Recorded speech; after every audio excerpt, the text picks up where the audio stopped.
Hi everyone, good afternoon and welcome to our office hour today. Before we start, I just want to say that grading is still ongoing. So don't worry about it, please. No need to keep posting on the channel. Grading is still ongoing. Everyone is going to get graded eventually. So just please be patient with me. Thank you in advance. In our last session, we covered classes and talked briefly on object-oriented programming. So I'm just going to do a quick run through on what we talked about in the last class, and then we move on to today's discussion. So let me share my dot pad.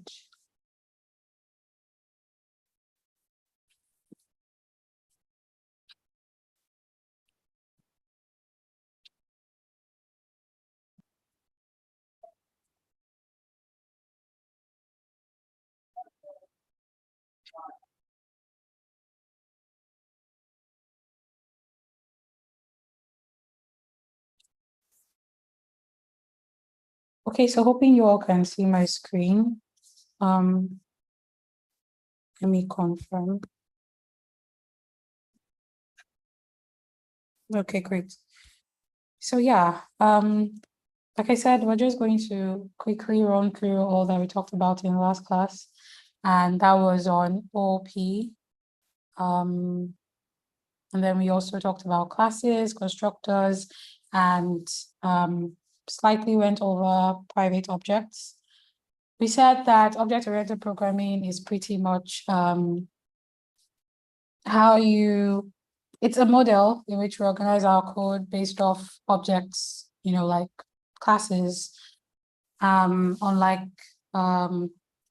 languages that are not object-oriented, where you just have your functions and your logics, lying around in different files within your code base. But because that is an object-oriented program, is an object-oriented programming language, we have the ability to properly organize our code in using objects, right? Okay, and then we also went through classes. We described a class as a blueprint, and we briefly explained why, in that within a class, instead of having your variables, say for example, we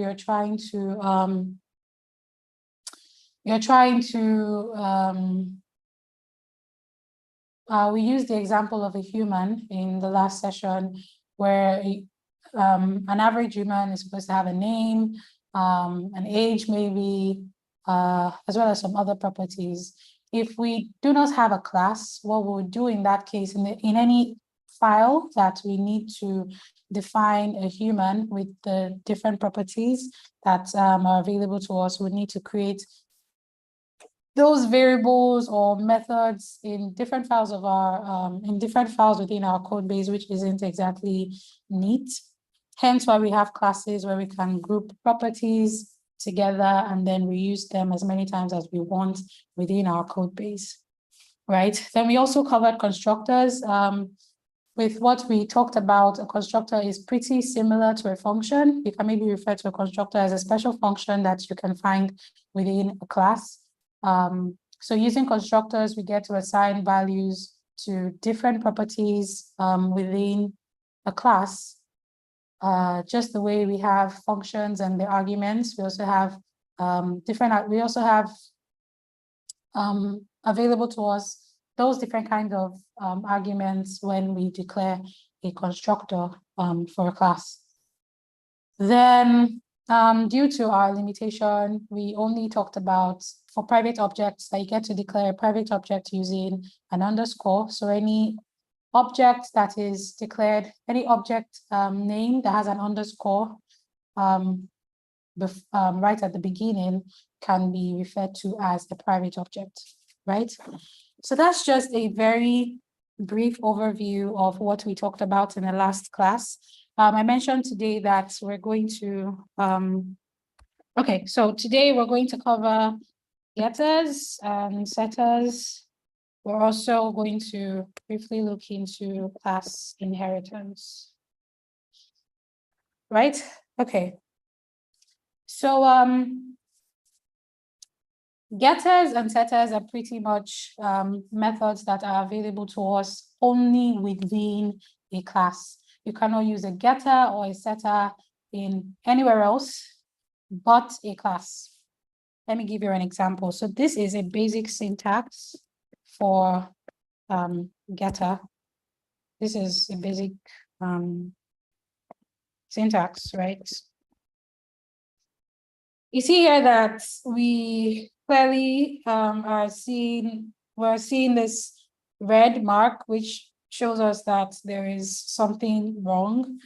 And going by the error messages, they're just, it doesn't understand what we're trying to do, right? It's seeing this as maybe a function, but this isn't a function, this is a getter. Because it's outside of a class, it's just, our compiler doesn't know what we're trying to do, right? But if we were to create a class right below, say, let's use our human class again,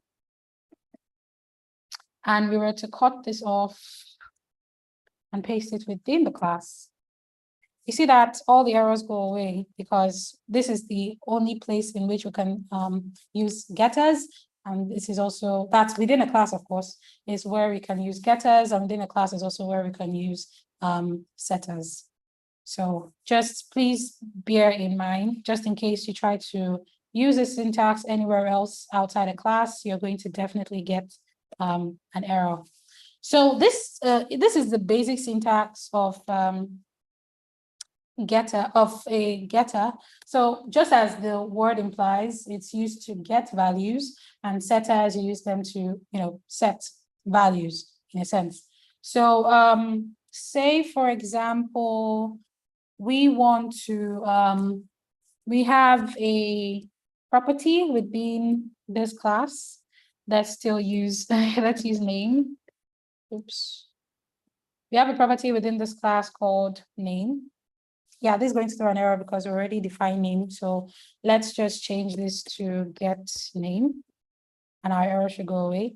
So what we pretty much want to do here is whenever this method is called, we want to get the value that has been assigned to it, right? Note that we get to start this a getter with the data type. Then you have the get keyword. Then you have the name of the getter. Then you have the expression, and then the value that you want to assign to it. You could also replace this with curly brackets and return the value in question. Sorry. You could also replace this if you have some extra thing going on within your getter. You can replace the expression with curly brackets, right? So let's just use expression function instead. And it's pretty much the same thing. We covered this while we're dealing with functions, so I'm not sure there's any need to cover it again. Okay, so and then for a setter, you start it out with the set keyword. Then you let's still use the name. You have a set name, and then look here. It's saying that setters must declare exactly one required positional parameter. That means whenever you're creating, whenever you declare a setter, you need to pass in an argument. It's mandatory for you to declare it with an argument. Unlike functions where you can have functions without arguments, you cannot do the same with a setter. You have to pass in a value, say string name. This is just an example. And the goal here is we want to any value we pass here, excuse me, any value we pass here, we want to update this property here with whatever value is passed into the setter. So how we get to do that is to do, say, name. Okay, we have plenty name going on. Let's change this to maybe username. So username is equal to name. This is a very basic setter, right? All it does is assign whatever value you pass in here to our username property within the human class. And if we want to properly use the getter, what we'll do is to assign the username variable to it. Okay, so we're getting an error here that a value of type string, that's a nullable string, can be returned from the function getName because it has a return type of just a string. There are two ways in which we can correct this. Is either we make this nullable as well. This means, so pretty much when you're assigning values to objects, right, you need to ensure that the data type you are assigning, it's the same with what is being expected. What do I mean? So this was just I would call it a plain string, not a nullable string. Remember, we explained why we have question mark be right after a data type. Is just to make to inform our compiler that this variable can accept a null value. Like that's pretty much all that this question mark is doing. It's telling our compiler it's fine. It's okay if username in this case is null. We are going to just accept the variable like that. So since this nullable variable or property is different from a property declared without a question mark. Hence, for us to be able to assign the value of username to this getName getter, we need to either make it its data type similar to what we're passing to it by adding a question mark and making it nullable, or we add an exclamation mark to the string, which kind of which now matches what is being expected of this getter, right? So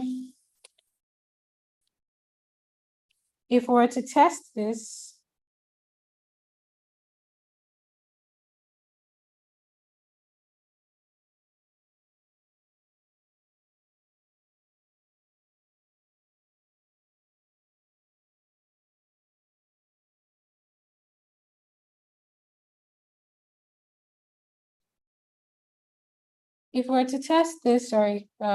sorry for the break.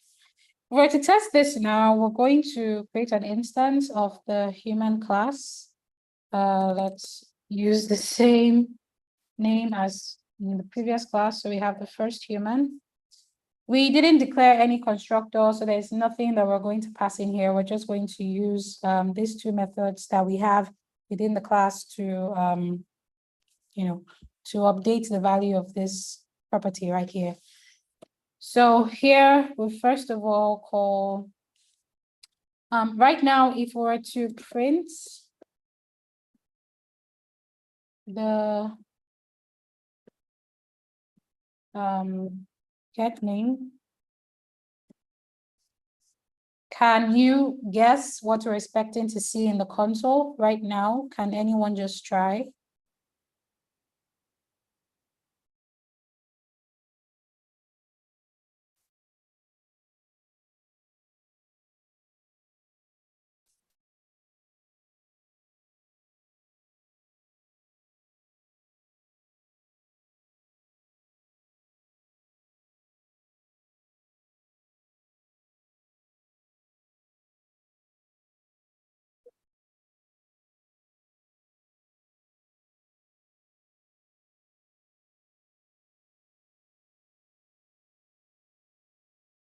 Perfect. We're going to get a null value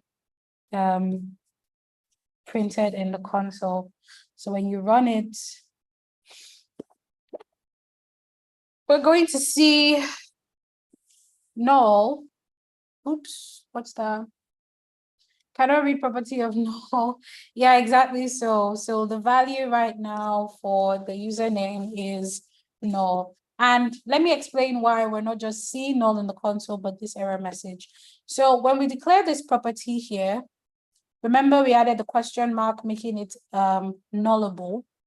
Now, when we're assigned a variable or a method or pretty much anything that you can assign a data type to, if you declare it without a question mark, it's expecting that that value should not be null. We're confirming to the compiler that it's okay, that this value that you're working with is not a null value. But adding the question mark lets the compiler know that, okay, it's possible for this particular property or for this particular function to return a null value. So just let it slide. Now, when we added this question mark, this is like, you know, when you shout, when you exclaim, right, in English, and just to emphasize your point, right, and then you add an exclamation mark behind at the end of your sentence. So this is pretty much telling the compiler that it's, I'm confirming to you that this value is not going to be null when you run it. But since we have more like, what's the word? Yeah, like I said, we've confirmed to the compiler that this our variable is not going to be null. And then when we run this code, because we've not assigned any value to it, when we run the code, we see that it's throwing a very big error to us because it's like, you betrayed me. You know, you told me that this value is not going to be null, but I ran the code and I saw that it's null. So that's the essence of adding this, but that's what this exclamation mark means. And that's why we're getting a different kind of message other than just null in the console, if that makes sense. It's different if we were to just print the username variable, were to run this, then we're going to see the null that was expected of us. But because we have assured the compiler that get name is not going to return a null value, that's why when we run this, we're going to get that error message and not just null in the console. I hope that makes sense. I'm glad that happened so that I could explain this. I hope that makes sense. Okay, so for us not to get that error, would need to set that is add a value to assign a value to our username property, and then we can call the getter get name and we would see our value printed in the console. So we call a setter like so. So we have first human, then we'll call the set name, and then we'll assign the value to it. Say we're using she today.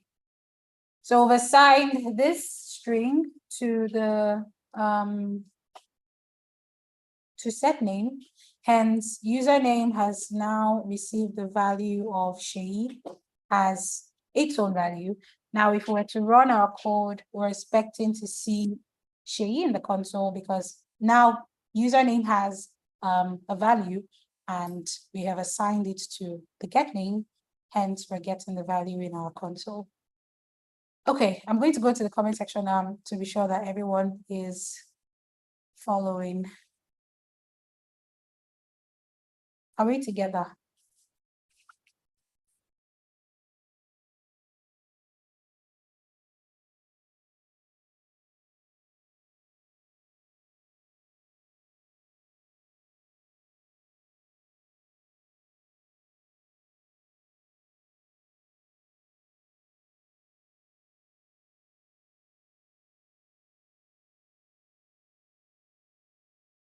No one's saying anything. It's either you're confused or can someone please say something? Let me be sure where we're at right now.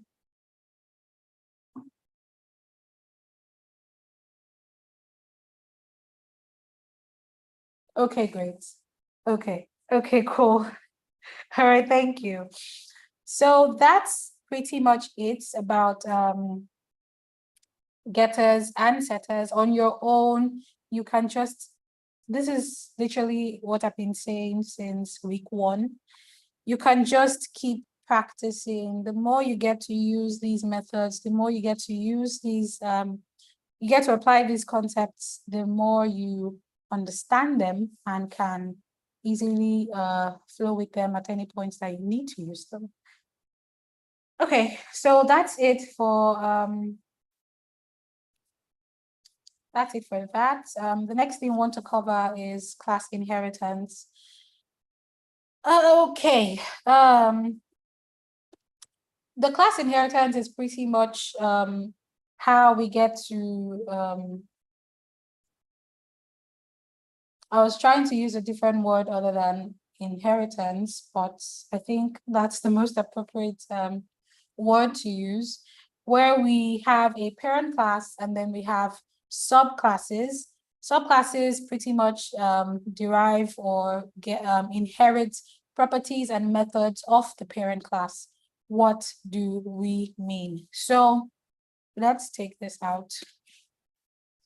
Let's create a method that says, oh, sorry, we've cleared out the example. So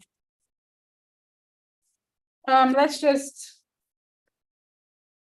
create a dummy method that is supposed to print stop. All right, that's the simple function. That's a simple function. It's just to print stop. So we have this going on in here. Now we want to create a subclass of this parent class. What we do now is, okay, let's use example because I'm not sure. I know I can think of a name for, I'm not sure I can think of a name for a subclass of human right now. So let's just use a subclass of another example. Now, to inherit the properties or the methods of this parent class, I would use a keyword called extends. Then we can extend another class to this. So very simply right now, another example is a subclass of the example class, in that it has access to whatever is inside of this class without having to create them from scratch, right? So let's just create an instance for this. So we have an example. Now, if we were to call first example dot print stuff, and then we're to run the code, we should see stuff in the console.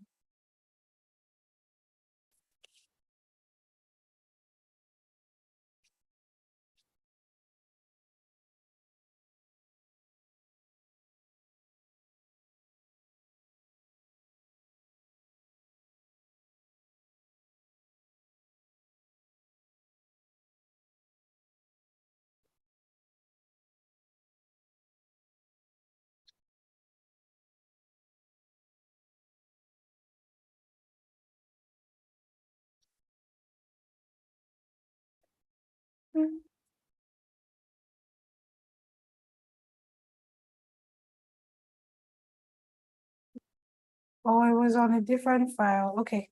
So we have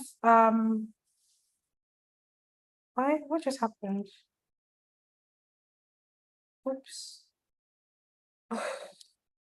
So we have second example, and if we print stuff too and we run our code, we should see stuff printed twice. Oops. we should see stuff written twice. What is going on here is we have a method inside of the parent class called print stuff that actually prints the string stuff. And then because another example is an extension of the example class, we have access to whatever property or whatever method or whatever it is that's inside of the parent class simply by extending, simply by inheritance. It's just like how humans work, right? Where maybe the father or the mother is tall, and then the child inherits the genes to be tall as well. That's just an example. Or say complexion. A father or mother is light skin or dark skin, and then the child gets to inherit either of those properties from father or mother.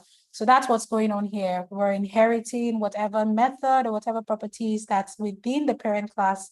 The subclass has access to all of that, right? And then in the case where you have a subclass that needs to do its own thing, but make use of the method that's available within the parent class, all we need to do is use the override keyword. Wait, but what happened before? Why? Oh, I see. Okay. Sorry, I just had to check what happened before.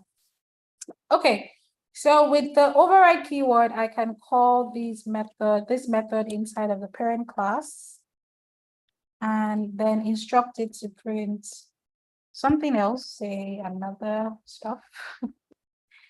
Now, if I were to run the code, I would see different things printed. So the first that's printed is this method that's within the parent class. And then the next thing that's printed is this that's inside of the subclass. So why it's able to print another string is because we did override the parent method. So override just as it says, you're overwriting what already exists. So what already exists is this method that prints stuff. And now we're using override to write over what we already have present, right? So it's going to, there's no need to use more words. It's just going to overwrite what we already have going on, and then give us back what we assigned it, right? That's why we're seeing stuff, and we're having another stuff printed in the console as well. Okay, so this is a basic example of class inheritance. There are also other concepts of object-oriented programming.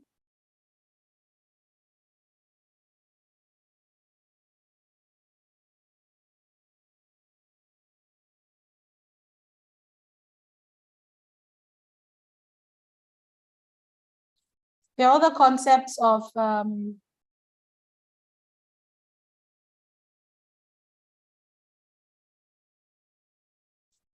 the other concepts of object-oriented programming, and we just covered one of them, which is inheritance. So in our next class, we would most likely talk about the other three, or we'll just take it one at a time.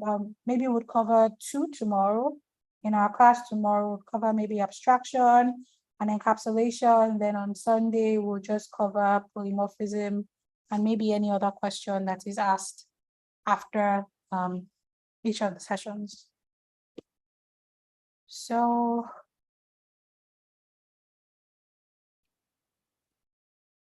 yes, exactly. Felix, yes, the child may be short as well, whichever gene that is being passed on. But yeah, that is all we're going to cover in this class. I saw a question to explain task 5, and I'm not going to because this is not the week for it. Then someone asked if we should be bothered currently with using mixins. We can, if there is time on Sunday, we can cover mixins as well. But it's always great to have knowledge about these things. Even if you're not going to actively use it, it's still okay to have the knowledge. Having the knowledge means in the case where you can, in the case where you can actually use these things, use these features of that, in that rather, you would be able to you'd be able to easily identify the use case. Wait, hold on, let me rephrase. Having the knowledge of these things when an opportunity presents itself for you to use these features or these concepts in that, it would be easy for you to identify it. If you have no idea of mixins, you might go a longer route to implement that one thing when you could have just easily done it using a mixin. So it's just always best to have the knowledge of these things for any time that the opportunity to use it presents itself. Then